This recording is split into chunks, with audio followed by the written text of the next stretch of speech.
देशी बियाणांचं किंवा आपण परंपरागत साठवलेल्या बियाणांचं महत्त्व काय आहे, तर त्याची एक गोष्ट सांगतो. एक सुंदर गाव असतं, तुमचं आणि माझं जसं पूर्वी गाव होतं तसंच एक गाव असतं.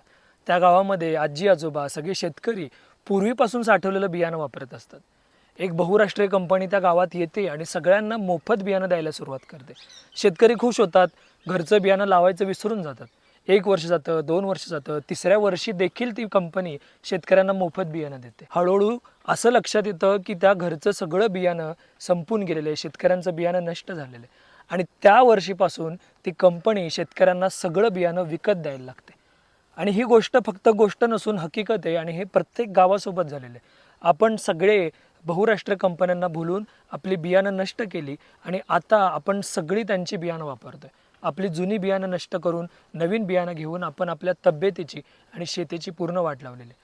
म्हणून जे लोक देशी बियाणं साठवत आहेत त्यांच्याकडे जाऊन ते बियाणं खरेदी करा, ते जपा, आपल्या शेतामध्ये लावा. हे आपल्या हातात आहे आणि आपल्या शेतीला परावलंबी करण्यापासून वाचवा. आपल्याला याबद्दल काय वाटतं कमेंटमध्ये जरूर सांगा. धन्यवाद. आरोग्यम धनसंपदा.